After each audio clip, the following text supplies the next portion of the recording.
Hello, good morning అండి. Welcome to history class. హిస్టరీలో మనము పుష్యభూతి వంశం గురించి మాట్లాడుతున్నాం. అందులో భాగంగా ఆ వంశం యొక్క స్థాపకుడు, ఆ వంశంలో స్వతంత్ర రాజ్యం ఏర్పాటు చేసుకున్న రాజు, దాని తర్వాత 606 క్రీస్తు శకంలో హర్షవర్ధనుడు రాజ్యానికి వచ్చాడు. రాజ్యానికి వచ్చేసరికి అతనికి వయసు 16 సంవత్సరాలు మాత్రమే. అతను ముందు ఉన్న ఛాలెంజెస్ ఏంటో చూసాము. ఈ పరిస్థితిలో హర్షవర్ధనుడు రాజు అయ్యాడు అనేది మనం చూసాం లాస్ట్ క్లాస్లో. సో అక్కడి నుంచి ఈరోజు మనం క్లాస్ని కంటిన్యూ చేద్దాం.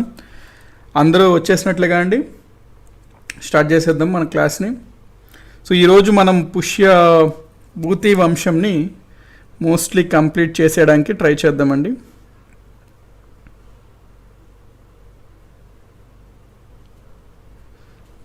ఎస్, రాకేష్ గారు అటెండెన్స్ వేసేసాను అంటున్నారు. యా అండి, అదొక బయోమెట్రిక్లా తీసేసుకోండి. So okay, let us start our class. మనము హర్షవర్ధనుడితో మొదలు పెట్టాలి. సో మనం లాస్ట్ క్లాస్లో బ్రీఫ్ చూసుకుంటే ఏమైతే చూసామో అనేది ఒక బ్రీఫ్గా చూసుకుంటే, లాస్ట్ క్లాస్లో మనకి 590 AD అంటే పుష్యభూతిస్ వారు స్థానేశ్వరాన్ని రాజధానిగా చేసుకొని పరిపాలిస్తున్నప్పుడు ఒక చిన్న రాజ్యంగానే ఉండేది.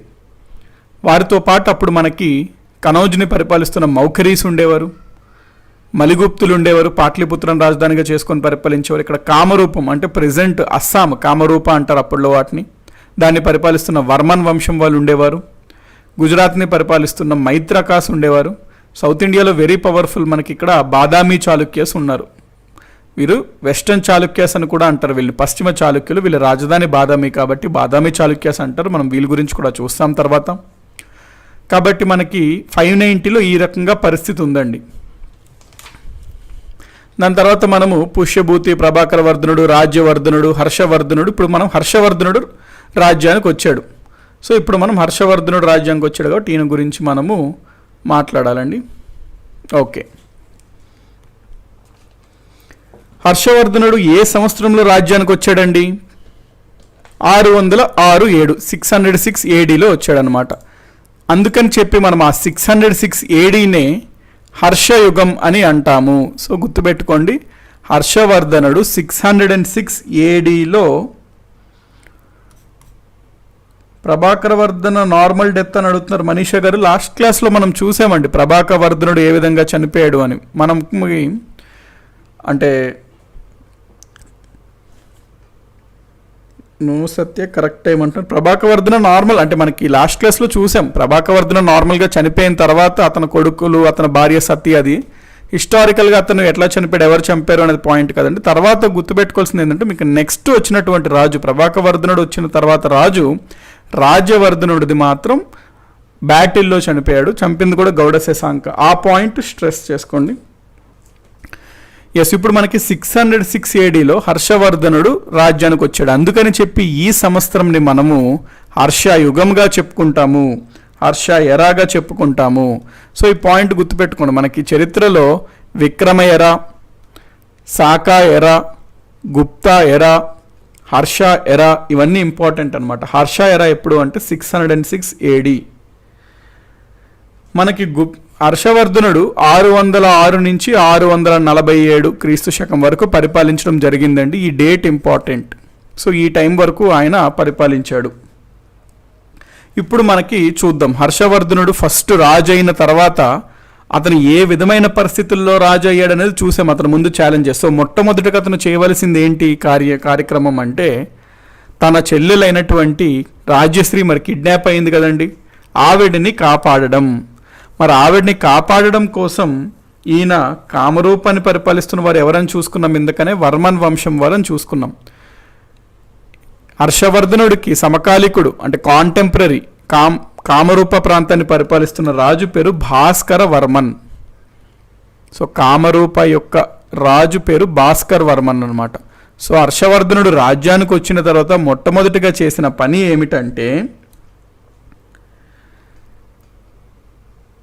కామరూపాన్ని పరిపాలిస్తున్న భాస్కర్ వర్మన్ని కోరుతాడు సహాయం. సో కామరూపాన్ని పరిపాలిస్తున్న భాస్కర్ వర్మన్ సహాయంతో హర్షవర్ధనుడు కనౌజ్ ప్రాంతంపైకి దండెత్తుతాడు. కనౌజ్ ప్రాంతానికి ఎందుకు దండెత్తుతాడు? లాస్ట్ క్లాస్లో మనం చూసాం. కనౌజ్ ప్రాంతాన్ని దేవగుప్త మరియు గౌడ శశాంకుడు దండయాత్ర చేస్తారు. అక్కడ పరిపాలిస్తున్న రాజుని చంపేస్తారు, గృహవర్మని. అక్కడ రాజ్యశ్రీని బందీగా తీసుకెళ్ళిపోతారు, కిడ్నాప్ చేస్తారు అని చూసాం. సో ఇప్పుడు ఇది ఎవరా అధికారంలో ఉంది? మౌఖరి రాజ్యం. మౌఖరి కదండి కనౌజ్ అంటే. సో ఈ మౌఖరి రాజ్యం ఇప్పుడు ప్రెజెంట్ గౌడ శశాంక ఆధీనంలో ఉంది. కాబట్టి కామరూపాన్ని పరిపాలిస్తున్న భాస్కరవర్మన్ సహాయంతో హర్షవర్ధనుడు మౌఖరి ప్రాంతంపై ఆక్రమించిన గౌడ శశాంకుడి పైకి దండెత్తి గౌడ శశాంకుడిని ఓడించి చంపివేస్తాడు. చంపివేసి అతని చెల్లెలు రాజ్యశ్రీని కాపాడుతాడు. రాజ్యశ్రీ ఆ టైంకే చాలా ఒత్తిడికి గురై ఆమె సూసైడ్ చేసుకోవాలనే పరిస్థితిలో ఉంటుందన్నమాట ఆ టైంలో. కాబట్టి ఆ టైంలోనే జనరల్గా వెళ్ళి సకాలంలో కాపాడ్డాడు అని చెప్తారు జనరల్గా.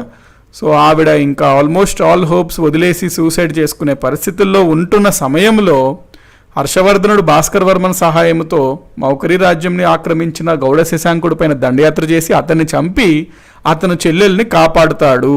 ఇది అతను చేసిన మొదటి పని. రెండవ పని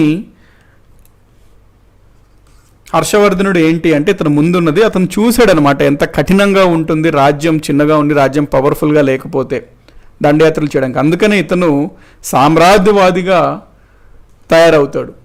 అధిక ప్రాంతాలని ఆక్రమించుకోవాలి అని చెప్పి భావిస్తాడు. ఒక గొప్ప రాజుగా వెరసిల్లాలి అని అనుకుంటాడు. అందులో భాగంగానే ఇతను రాజు అయిన దాదాపుగా మొదటి 5 నుంచి 10 సంవత్సరాలు అతనికి ఇంకా వేరే పని లేదనమాట. కంటిన్యూస్ దండయాత్రలే, కంటిన్యూస్ బ్యాటిల్స్ అనమాట అతనికి. సో హర్షవర్ధనుడు వచ్చేసరికి అంటే 606 అతను రాజు అయ్యేసరికి గుప్తులు ఈ పుష్యభూతి వంశం వారిది చాలా చిన్న ప్రాంతం. అది కూడా రాజధాని ఏంటి? స్థానేశ్వరం చేసుకొని. ఈ పరిస్థితుల్లో ఉన్న రాజ్యాన్ని, పుష్యభూతి రాజ్యాన్ని హర్షవర్ధనుడు తను రాజైన మొదటి 10 నుంచి 15 సంవత్సరాల వరకు కంటిన్యూస్ యుద్ధాలు చేసి రాజ్య విస్తరణ విపరీతంగా చేస్తాడు. మొట్టమొదటిగా ఇతను కనౌజ్ ప్రాంతాన్ని ఆక్రమించిన, మౌఖరి వాళ్ళ రాజధాని కనౌజ్ కదండి. సో కనౌజ్ ప్రాంతాన్ని ఆక్రమించిన గౌడ శశాంకుని యుద్ధంలో ఓడిస్తాడు. తద్వారా మౌఖరి రాజ్యానికి విముక్తి కలిగిస్తాడు. ఎప్పుడైతే మౌఖరి రాజ్యానికి విముక్తి కలిగిస్తాడో హర్షవర్ధనుడు మౌఖరి రాజ్యాన్ని తన పుష్యభూతి రాజ్యంలో కలుపుతాడు. సో ఇతను చేసిన నెక్స్ట్ పని ఏంటి అంటే మౌఖరి రాజ్యాన్ని పుష్యభూతి రాజ్యంలో కలుపుతాడు. మౌఖరి రాజ్యాన్ని పుష్యభూతి రాజ్యాన్ని మెర్జ్ చేస్తాడు. Merges with Pushyabhuti. సో ఎప్పుడైతే మౌఖరి రాజ్యం పుష్యభూతి రాజ్యంతో విలీనమైపోయిందో రాజధానిని హర్షవర్ధనుడు స్థానేశ్వర్గా ఉన్న రాజధానిని కనౌజ్కి మారుస్తాడు. వెరీ ఇంపార్టెంట్ పాయింట్, కనౌజ్కి మారుస్తాడు. సో పుష్యభూతి వంశానికి చెందిన ఏ రాజు రాజధానిని కనౌజ్కి మారుస్తాడు అని అడుగుతాడు. హర్షవర్ధనుడు అని మనం ఆన్సర్ చేయాలి. యాక్చువల్గా మౌఖరి రాజ్యం ఎవరిదండి? గృహవర్మన్ పరిపాలించేవాడు. అంటే అతనికే కదా వివాహం చేశారు వీళ్ళ చెల్లెలు రాజ్యశ్రీ, అంటే వీళ్ళ బావే అన్నమాట.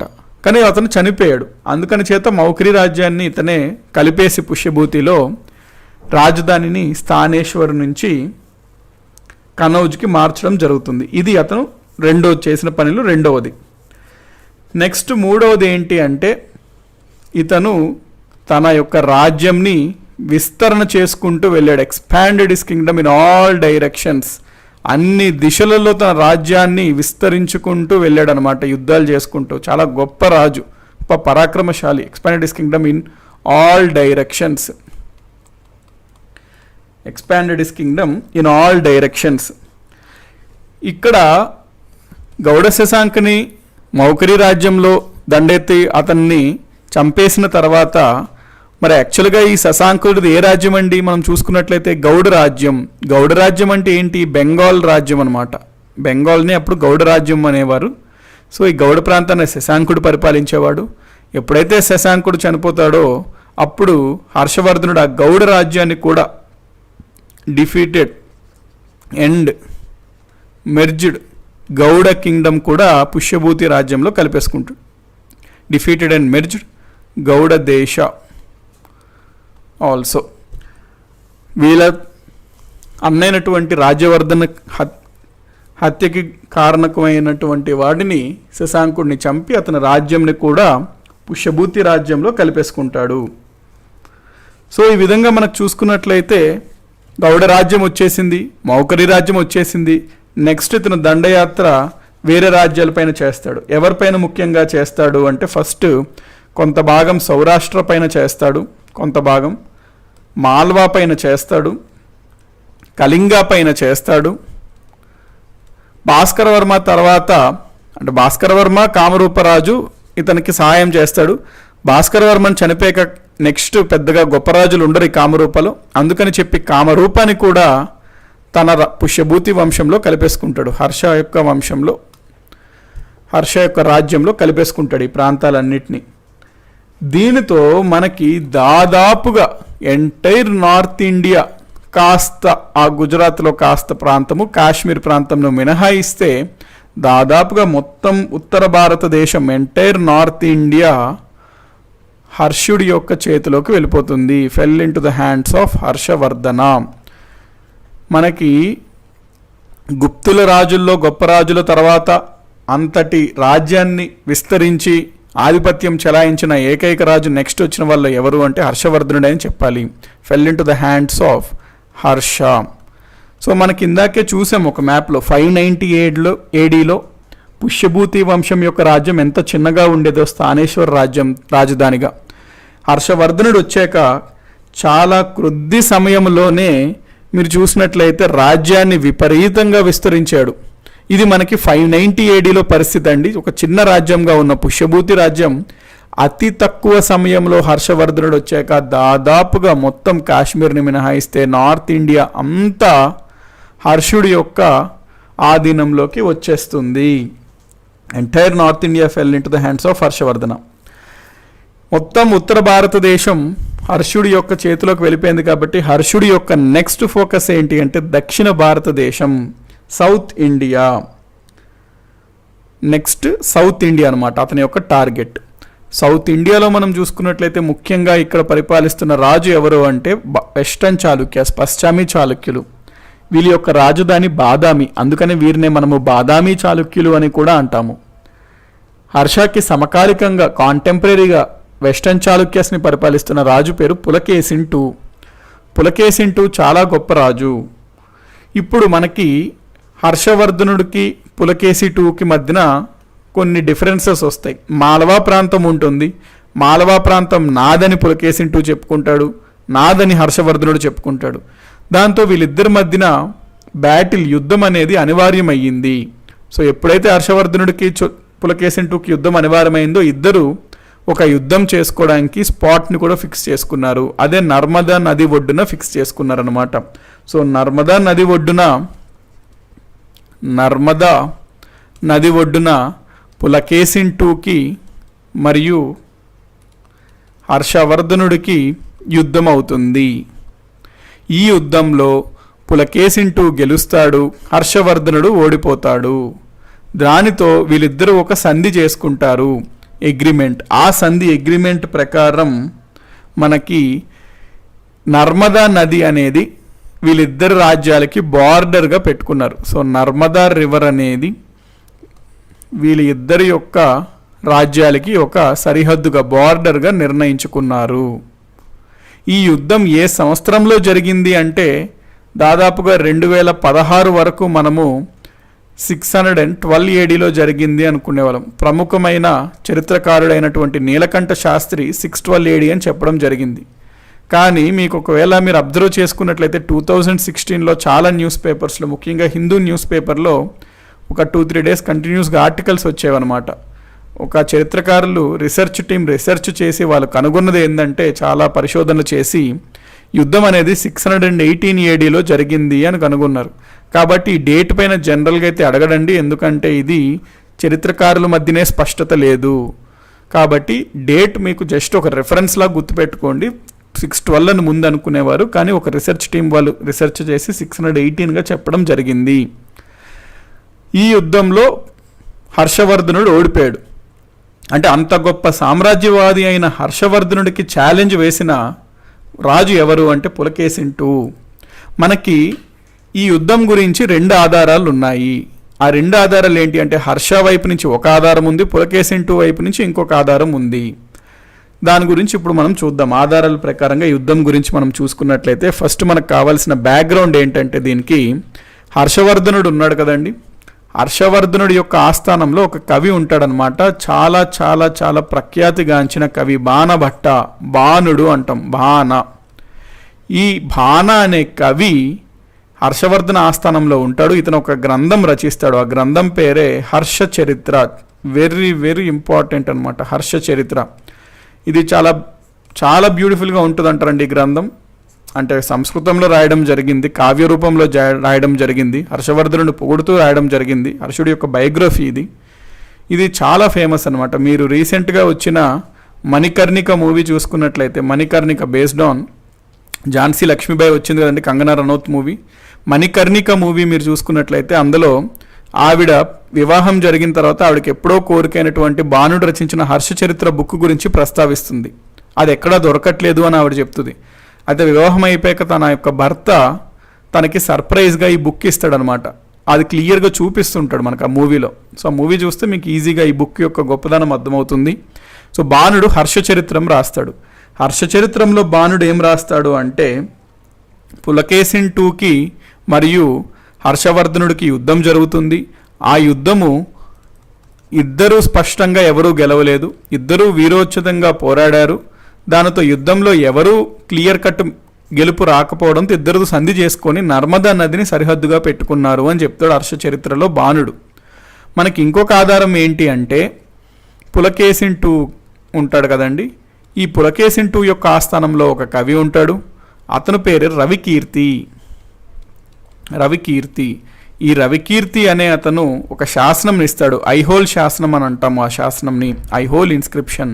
ఐహోల్ అంటే అది ఒక ప్రదేశం. అది ఆ ప్రదేశంలో శాసనం ఉంది కాబట్టి మనం ఐహోల్ శాసనం అంటాం. ఐహోల్ శాసనంలో క్లియర్గా ఏమని ఉంటుందంటే 100 యుద్ధాల యోధుడిని మట్టి పెట్టాడు మా రాజు పులకేశిన్ II అని ఉంటాడు. 100 యుద్ధాల యోధుడు అంటే ఎవరు? మరి obviously it has to be Harshavardhana only. కాబట్టి దాని నుంచి మనం అర్థం చేసుకోవచ్చు ఏంటి అంటే పులకేశిన్ IIకి మరియు హర్షకి జరిగిన యుద్ధంలో పులకేశిన్ IIయే గెలిచాడు అని. మనము చరిత్రపరంగా ఆధారం బాణుడు రచించిన హర్ష చరిత్ర కంటే దీనికే ఎక్కువ ఇంపార్టెన్స్ ఇస్తాం. ఎందుకంటే ఇది శాసనం, ఇది గ్రంథం.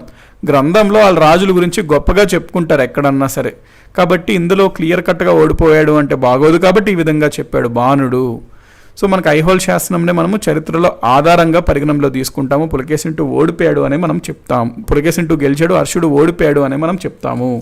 సో ఇది ఆ బ్యాటిల్కి సంబంధించిన పాయింట్, నర్మదా బ్యాటిల్. ఓకే కదండి. మనకి ఈ విధంగా హర్ష తన రాజ్యంకి రాజు అయిన తర్వాత దాదాపు ఒక 10 సంవత్సరాలు మొత్తం యుద్ధాలు రాజ్య విస్తరణలోనే గడిపాడు. ఎప్పుడైతే కాస్త రాజ్యం అనేది తనకి వచ్చిందో, తను అనుకున్న ఆశయాలు తను నిర్వర్తించాడో అప్పుడు హర్షవర్ధనుడు పరిపాలన పైన దృష్టి పెట్టాడు, అడ్మినిస్ట్రేషన్ పైన దృష్టి పెట్టాడు. సో మనకి హర్షుడి కాలంలో జరిగిన ముఖ్యమైన సంఘటనల గురించి మాట్లాడుకున్నప్పుడు ముఖ్యంగా చెప్పుకోదగింది ఏంటి అంటే హర్షుడి కాలంలోనే చైనీస్ యాత్రికుడు హ్యూయన్ సాంగ్ అనే అతను విచ్చేయడం జరుగుతుంది. హ్యూయన్ సాంగ్ అనే అతను విచ్చేయడం జరుగుతుంది. Hiuen song. సో హర్షుడి యొక్క ఆస్థానంను విచ్చేశాడు చైనీస్ యొక్క బౌద్ధ పిల్గ్రిమ్ అనమాట హ్యూయన్ సాంగ్ అన్నతను. ఈ హ్యూయన్ సాంగ్ అన్నతను కొన్నాళ్ళు హర్షుడి యొక్క ఆస్థానంలో ఉండడం జరుగుతుంది. అతను భారతదేశంలో చూసినవి అన్నీ అతను గ్రంథం రూపంలో రచిస్తాడండి. ఆ గ్రంథమే సియుకి అంటామన్నమాట. సియుకి అనే గ్రంథం రచిస్తాడు. ఎవరు? సియుకి అంటే అర్థం ఎక్స్పీరియన్సెస్ ఆఫ్ ఎ ట్రావెలర్ అండి. హ్యూయన్ సాంగ్ రచిస్తాడు ఎక్స్పీరియన్సెస్ ఆఫ్ ఎ ట్రావెలర్, ఒక యాత్రికుడి యొక్క ఎక్స్పీరియన్సెస్, అనుభవాలు. సో అతను భారతదేశంలో అతను ఏదైతే చూశాడో అవన్నీ దాదాపుగా 6 గుర్రాలపైన తీసుకెళ్ళాడంటండి. అతను రచించినవి, అతను అబ్జర్వ్ చేసిన ఇక్కడవన్నీ అతను రచించుకున్నవి గ్రంథాలు 6 గుర్రాలపైన తీసుకెళ్ళాడు.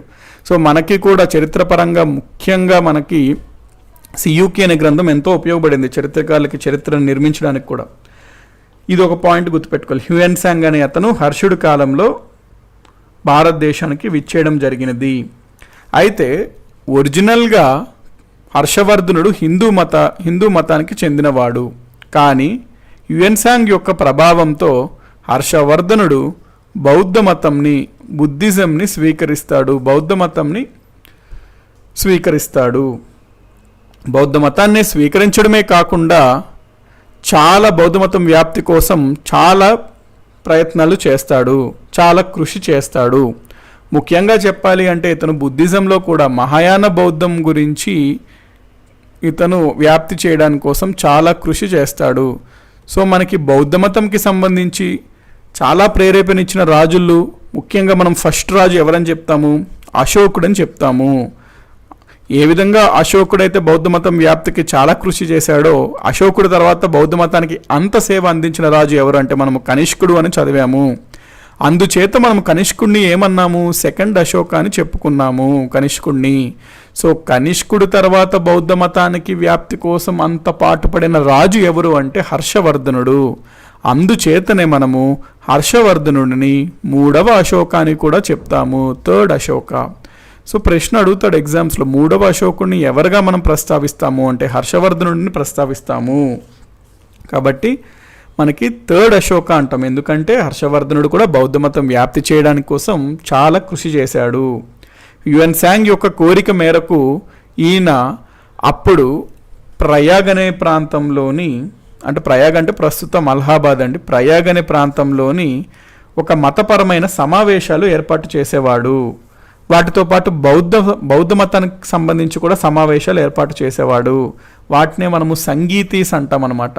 సంగీతీస్ని ఏర్పాటు చేశాడు. సంగీతీస్ అంటే ఏంటి అంటే ఇది ఒక మతపరమైన సమావేశాలు, రిలీజియస్ కాన్ఫరెన్సెస్. సంగీతీలు ఏర్పాటు చేశాడు. అక్కడ అన్ని మతాలకు చెందిన వారు వచ్చి సమావేశం చేసేవారు. చరిత్రకారులు ఏమంటారంటే ఇక్కడి నుంచే ప్రయాగ అలహాబాద్లో కుంభమేళా అనే అలవాటు మొదలయ్యింది అని అంటారు చరిత్రకారులు. బట్ అది మీరు ఆ పాయింట్ జస్ట్ ఇన్ఫర్మేషన్ ఇస్తున్నాంటే అది నాట్ యెట్ ప్రూవ్డ్ అనమాట. So no need to remember that. కాబట్టి యుయన్సాంగ్ యొక్క అభ్యర్థన మేరకు హర్షవర్ధనుడు ప్రయాగ్ అనగా అలహాబాద్లో బౌద్ధ సమావేశాలు మరియు మతపరమైన సమావేశాలు నిర్వహించేవాడు. వాటిని సంగీతీస్ అంటాము. ఇందులో భాగంగా ముఖ్యంగా మహాయాన బౌద్ధ మతం వ్యాప్తి చేసేవాడు ఈ సంగీతీస్లో భాగంగా. ఇది హర్షవర్ధనుడి యొక్క మతపరమైన సమాచారం. నెక్స్ట్ మనం హర్షవర్ధనుడి గురించి నెక్స్ట్ పాయింట్స్ కనుక చూసుకున్నట్లయితే, హర్షవర్ధనుడు ఎంత గొప్ప సామ్రాజ్యవాదో, ఎంత గొప్ప పరాక్రమవంతుడో, అంతే గొప్ప కవి కూడా. అంటే రేర్ క్వాలిటీస్ అండి. మనం గొప్ప రాజులను ఎందుకు అంటామంటే ఇక్కడ చూడండి, రేర్ క్వాలిటీస్ అన్నమాట. ఇక్కడ చూసుకున్నట్లయితే ఒకటి పరాక్రమవంతుడు, మరి అంతే గొప్ప కవి కూడా. దక్షిణ అశోక ఎవరు సార్ అంటున్నారు శ్రీకాంత్ గారు? అమోఘ వర్ష అండి, అది మనం రాష్ట్రకూటాస్లో తర్వాత చూస్తాం. ఇప్పుడు మనం హర్షుడు యొక్క కవి గురించి, కవి కోణం మాట్లాడుకుందాం. చాలా షేడ్స్ ఉంటాయి హర్షలో, మరి కవి కోణం కూడా ఉంటుంది. హర్ష గొప్ప పరాక్రమవంతుడే కాక మంచి కవి కూడా, గ్రేట్ కవి కూడా. అతను సంస్కృతంలో 3 ప్రముఖమైన నాటకాలు రచిస్తాడండి. వెరీ వెరీ ఫేమస్ అవి మీకు ఎగ్జామ్స్లో రిపీటెడ్గా అడుగుతాడు. హర్షవర్ధనుడు సంస్కృత భాషలో 3 నాటకాలు, 3 ప్లేస్ అనేది చేస్తాడు. 3 నాటకాలు రచించడం జరుగుతుంది. ఏంటి అవి అంటే నాగనందం సంస్కృత భాషకు చెందిన నాటకాలండి ఇవి. నాగనందం. నెక్స్ట్ రత్నావళి. నెక్స్ట్ మనకి ప్రియదర్శిక.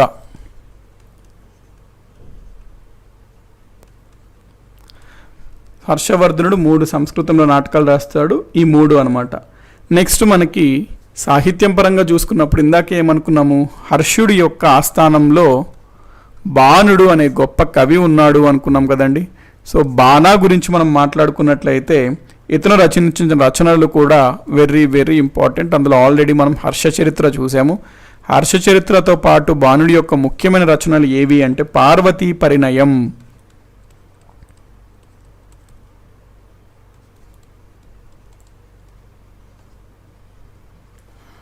పార్వతీ పరిణయంతో పాటు బాణుడు రచించిన ఇంకొక ముఖ్యమైన గ్రంథం కదాంబరి. సో ఈ 3 బాణుడి యొక్క రచనలు. ఈ పాయింట్ కూడా ఓకే కదండి. నెక్స్ట్ మనకి ఇంకొక పాయింట్ జనరల్గా చెప్తుంటారు అన్నమాట, మీ బుక్స్లో ఈ పాయింట్ వస్తుంటుంది ఫ్రీక్వెంట్గా. ఏంటి అంటే ఈ మీనింగ్ కూడా నేను మీకు చెప్తాను. Harsha was the last great emperor during ancient India అంటాడు, ఇన్ ఏన్షియంట్ ఇండియా అంటాడు. ఇంకొన్ని బుక్స్లో ఒక అడుగు ముందుకేసి ఏమని చెప్తారంటే Harsha was the great Hindu king in Indian history అంటారు. కాంట్రవర్షియల్ అండి ఇవి, కాకపోతే మనకి బుక్స్లో ఇస్తున్నాడు కాబట్టి ఈ పాయింట్ మీకు నేను చెప్తానంటే ఏం చెప్పబోతున్నారు ఇక్కడ చరిత్రకారులు అని. ఏన్షియంట్ ఇండియా మనం చూసుకున్నట్లయితే హర్షవర్ధనుడు తర్వాత అరబ్స్ మన భారతదేశానికి వస్తారు, సింధ్ ఆక్రమణ చేసుకుంటారు. వారి తర్వాత మనకి గజనీ, గోరీ వాళ్ళందరూ రావడం జరుగుతుంది. వారి తర్వాత ఢిల్లీ సుల్తాన్లు పరిపాలించడం జరుగుతుంది. ఆ విధంగా మనకి అక్కడి నుంచి మధ్య భారతదేశం యొక్క చరిత్ర మొదలవుతుంది. సో ఏన్షియంట్ హిస్టరీలో చూసుకుంటే గొప్ప రాజు పరిపాలించిన రాజుల్లో లాస్ట్ ఎవరు అంటే హర్ష అని కొన్ని బుక్స్ చెప్తాయి. ఇది మీనింగ్ అదనమాట. నెక్స్ట్ మనకి మొత్తం ఇండియన్ యొక్క హిస్టరీలోనే మెడివల్ హిస్టరీ చూసుకుంటే ఢిల్లీ సుల్తాన్లు, మొఘల్స్ ప్రధానమైనటువంటి రాజులు. వీరి తర్వాత మనకి భారతదేశాన్ని పరిపాలించిన వారు ఇంగ్లీష్ అనమాట. ఇక్కడతో మోడర్న్ హిస్టరీ అని చెప్పుకుంటాం. కాబట్టి ఒక హిందూ రాజు చూసుకున్నట్లయితే మనకి ఇక్కడతో ఎండ్ అయిపోయింది. అయిపోయిందంటే అంత గొప్ప రాజు, మొత్తం ఉత్తర భారతదేశాన్ని ఒక గొడుగు కిందకి తీసుకొచ్చి పరిపాలించిన అంత గొప్ప రాజు హర్షుడు తర్వాత ఎవరు రాలేదు హిందూ రాజు అని కూడా చెప్తారు. అంటే చరిత్రకి మనము మతపరమైన కోణం ఇవ్వకూడదు, చరిత్రకారులు చేసిన తప్పు అనమాట. ఏన్షియంట్ హిస్టరీ అంటే హిందువులు పరిపాలించారు, మధ్య భారతదేశం యొక్క చరిత్ర అంటే ముస్లింల యొక్క పాలన, మోడర్న్ అంటే క్రిస్టియన్ల పాలన అని చరిత్రకి మతపరమైన రంగు వేయడం చాలా చాలా తప్పు. ఒక వర్గం ఏమని భావిస్తారంటే ఈ రకమైన చరిత్రకి మతపరమైన రంగు వేయడం వలనే మనలో ఐక్యత అనేది లేదు అనేది చెప్తుంటారు. సో ఇక్కడ బుక్స్లో పాయింట్ ఇస్తాడు కాబట్టి నేను మీకు ఆ పాయింట్ అంటే అర్థం ఏంటో చెప్తున్నానండి. ఇది నోట్ చేసుకోండి. నెక్స్ట్ మనకి దీనికి సంబంధించి కొంత టెక్స్ట్ అనేది మనం చూద్దామండి. హర్షవర్ధనుడికి సంబంధించి కొంత టెక్స్ట్ చూద్దాం. హర్షవర్ధన ఇదిగోండి. మనం ముందు కూడా ఒక టెక్స్ట్ ఉంటుంది హర్షవర్ధనుడు కదా, ఫస్ట్ చూద్దాం. సో దట్ హర్షవర్ధనుడు ఒక ఇంట్రడక్షన్ ఉంటుంది, దాని తర్వాత వీ కెన్ గో టు ఈ లేటర్ టెక్స్ట్. ముందు మనకు హర్షవర్ధనుడికి సంబంధించి టెక్స్ట్ ఏంటి అంటే చూడండి, 606 to 647 AD క్రీస్తు శకం స్థానేశ్వర సింహాసనాన్ని అధిష్ఠించి హిందూస్థాన్ని పాలించిన ఆఖరి హిందూ చక్రవర్తిగా హర్షవర్ధనుడు. ఇదిగోండి ఆఖరి హిందూ చక్రవర్తి అట్లా అంటే ఇస్తున్నారనమాట బుక్స్లో. గౌడ శశాంకుడి నుంచి కనౌజ్ని విడిపించి రాజధానిని స్థానేశ్వరం నుంచి కనౌజ్కి మార్చాడు. శశాంకుడి అనంతరం గౌడ దేశాన్ని కూడా ఆక్రమించాడు. ఆ తర్వాత తన దిగ్విజయ యాత్రలు ప్రారంభించి సింధు, వల్లభి, గుజరాత్, సౌరాష్ట్ర మొదలైన ప్రాంతాలను జయించాడు. ఈ పాయింట్స్ క్లియర్ కదండి. దీని తర్వాత మనం నెక్స్ట్ హర్షవర్ధనుడి గురించి కొన్ని పాయింట్స్ చదువుదాం.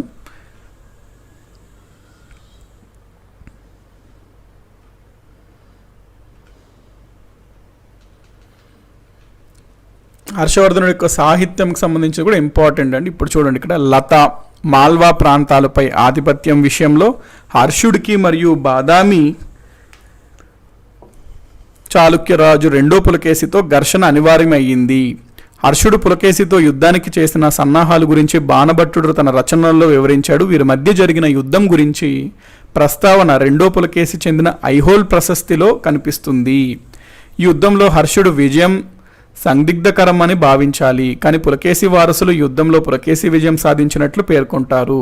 అయితే చరిత్రకారులు వీరి మధ్య స్నేహపూర్వక ఒప్పందం జరిగినట్లు భావిస్తారు.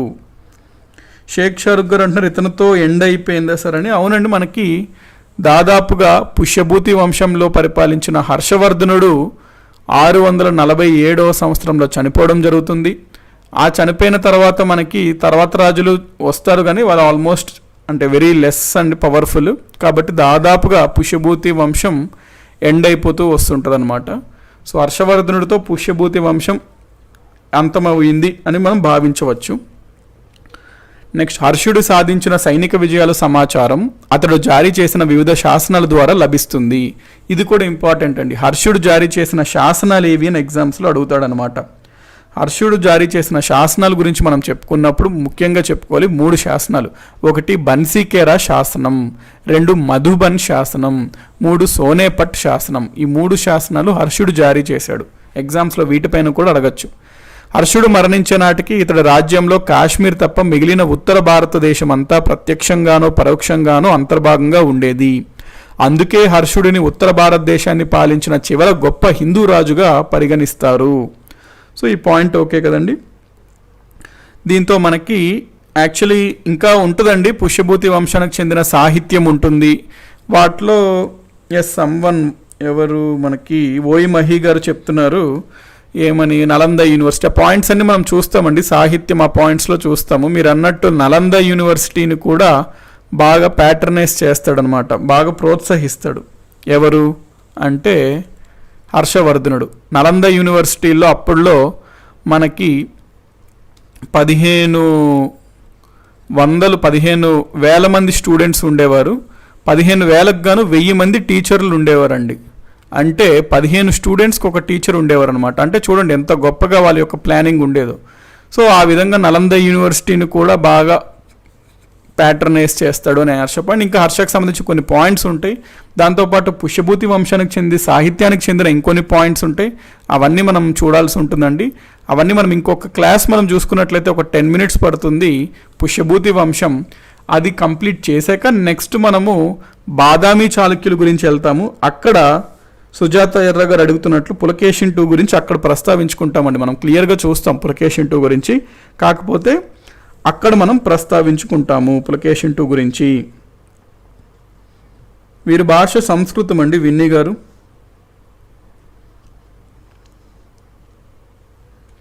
సో మనకి దీంతో మనకి ప్రస్తుతం పుష్యభూతి వంశానికి ఇక్కడతో పాస్ చేద్దాము. నెక్స్ట్ క్లాస్లో ఒక 10 minutesతో వీళ్ళ కాలంకి సంబంధించిన పరిపాలన ఏ విధంగా ఉండేది, సమాజం ఎట్లాగా ఉండేది, సంస్కృతి ఎట్లా ఉండేది, కల్చర్, అవన్నీ చూద్దాము. దాంతో మనకి పుష్యభూతి కంప్లీట్ అవుతుంది నెక్స్ట్ క్లాస్లో ఒక 10 minutesలో. దాని తర్వాత బాదామి చాళుక్యస్ వెళ్దాం. బాదామి చాళుక్యస్ కూడా వెరీ ఇంపార్టెంట్. అందులో ముఖ్యంగా పులకేశిన్ 2 గురించి మనం చెప్పుకుంటాము. ఐహోల్ ప్రశస్తి, రవికీర్తి, ఆ పాయింట్స్ అన్నీ మనం తిరిగి మళ్ళీ అక్కడ మాట్లాడుకుంటాము. సో ఇక్కడ ఏదైతే మనం ఫ్యాక్ట్స్ అనేవి చదువుకున్నామో అది ఎగ్జామ్ పాయింట్ ఆఫ్ వ్యూలో ప్రతి ఫ్యాక్ట్ ఎగ్జామ్లో క్వశ్చన్ అడిగే ఆస్కారం ఉంటుందండి. కాబట్టి అది క్లియర్గా కన్ఫ్యూజన్ లేకుండా గుర్తుపెట్టేసుకోండి. మనం బ్రీఫ్ చేసుకుంటే ఈరోజు చదివిన టాపిక్ మనం బ్రీఫ్ కనుక చేసుకున్నట్లయితే మనం హర్షవర్ధనుడితో మొదలయ్యి హర్షవర్ధనుడు రాజు 606లో అయ్యాడు. తర్వాత అతను భాస్కర వర్మన్తో కలిసి కనౌజ్ ప్రాంతం పైన దండయాత్ర చేసి గౌడ శశాంకని చంపించి అతని చెల్లెలను ప్రియదర్శిని కాపాడుతాడు. తర్వాత అతను యొక్క యుద్ధాలు మొదలవుతాయి. చాలా రాజ్యాల్ని అతను తన రాజ్యంలో కలుపుకుంటాడు అన్నాము. చాలా రాజ్యాలు లైక్ మాల్వా, సౌరాష్ట్ర, కళింగ, కామరూప, లత, అట్లా చాలా రాజ్యాల్ని కలుపుకుంటాడని చూసాము. అతను మొదటి 10-12 సంవత్సరాలు యుద్ధాల్లోనే జరిగిపోయేవి అనుకుంటాము. ఉత్తర భారతదేశం అంతా దాదాపుగా కాశ్మీర్ని మినహాయించి అతని రాజ్యంలోకి వచ్చింది అనుకున్నాము. తర్వాత దక్షిణ భారతదేశం పైన అతను కనబడింది. దక్షిణ భారతదేశం పైన దండయాత్ర చేసినప్పుడు మొట్టమొదటిసారిగా బాదామి చాళుక్య రాజు అయిన పులకేశిన్ 2కి ఇతనికి యుద్ధం జరిగినప్పుడు హర్షుడు ఓడిపోతాడు అని మనం చూసాము. దానితో అతను రాజ్య విస్తరణ చేసింది చాలు అనుకొని పరిపాలన పైన దృష్టి పెడతాడు. హర్షవర్ధనుడు గురించి మనం మాట్లాడుకున్నప్పుడు ఇతను గొప్ప పరాక్రమవంతుడే కాదు, కవి కూడా అనుకున్నాము. అతను రచించిన సంస్కృత నాటకాలు మనం చూసాము. అతని ఆస్థానంలో బాణుడు గురించి మనం చూసాము. దాంతోపాటు మనకి హర్షవర్ధనుడు జారీ చేసిన శాసనాల గురించి చూసాము. రిమైనింగ్ పాయింట్స్ కొన్ని ఉంటాయండి. పుష్యభూతి వంశానికి చెందిన ఓవరాల్ కొన్ని పాయింట్స్ ఉంటాయి. అది మనం నెక్స్ట్ క్లాస్లో చూద్దాము. అంటిల్ దెన్ టేక్ కేర్ అండి, బాయ్. మనము మళ్ళీ రేపు మార్నింగ్ 10 o'clockకి యాజ్ యూజువల్ జోగ్రఫీలో కలుసుకుందాము. అండ్ 11 o'clockకి మనం పాలిటీ చూద్దాము. ఈ టాపిక్కి సంబంధించి పాయింట్స్ చదవండి. ఎటువంటి క్వైరీస్ ఉన్నా మీరు కింద కమెంట్ సెక్షన్లో పెట్టేసేయండి. Try to stick to the topic with what we have dwelt అనమాట. సో క్లారిటీ పెట్టుకోండి, అంటే కన్ఫ్యూజ్ చేసుకోకండి. క్వశ్చన్స్ని క్రియేట్ చేసుకుంటే మీకే కన్ఫ్యూషన్ ఎక్కువ వచ్చేస్తుంది. సింపుల్ ఉంది, ఆ సింపుల్గానే పెట్టుకోండి. ఎందుకంటే మీకు నేను చెప్పినట్టు 2016 వరకు చరిత్రకారుల మధ్యలోనే సందిగ్ధత లేదు, అంటే క్లియర్ కట్ క్లారిటీ లేదు ఏ సంవత్సరంలో జరిగింది, ఎప్పుడు, ఏంటి అని. మనం చూస్తుంది దాదాపుగా 1500 సంవత్సరాల ముందు ఉన్న చరిత్ర అనమాట. కాబట్టి మీరు ఎక్కువగా మీరు థింక్ చేసి అనవసరంగా సబ్జెక్ట్ని కన్ఫ్యూజ్ చేసుకుంటే మీకే క్లారిటీ మిస్ అవుతే ఎగ్జామ్లో మీకు ఆ క్వశ్చన్స్ ఇదే ఉండిపోతుంది అనమాట. అందుకనే సింపుల్గా పెట్టుకోండి, పాయింట్స్ గుర్తుపెట్టుకోండి, ఎగ్జామినేషన్లో క్వశ్చన్స్ ఎట్లా అడుగుతాడో చూడండి, అది ఆన్సర్స్ మీరు ఎట్లా పెడతారో చూడండి, దాంతో మీ టాస్క్ కంప్లీట్ అవుతుంది అనమాట. వాటిపైన ఫోకస్ చేయండి. So thank you very much అండి. మనం అగైన్ టుమారో కలుసుకుందాము. జీజేపీ బిట్ బ్యాంక్లో కూడా డైలీ బిట్స్ పెట్టడం జరుగుతుందండి. అందులో మీకు టైం టేబుల్ కూడా GJPtelugu.comలో ఇవ్వడం జరుగుతుంది. అందులో టైం టేబుల్ చూసి ఆ టైంలో జీజేపీ బిట్ బ్యాంక్లో మాత్రం పెట్టిన ప్రతి బిట్ని కవర్ చేసేస్తుండండి. ఎందుకంటే వాటి నుంచి అడిగే ఉన్న ప్రశ్నల్లో యాజ్ ఇట్ ఈస్ మీకు వచ్చే ఛాన్స్ ఉంటుందన్నమాట. ఎగ్జామ్స్లో డైరెక్ట్గా బిట్ బ్యాంక్లో ఉన్న క్వశ్చన్స్ మీకు ఎగ్జామ్స్లో రావచ్చు. కాబట్టి బిట్ బ్యాంక్లో ఎవ్రీ క్వశ్చన్ మీరు ఫోకస్ చేసేయండి.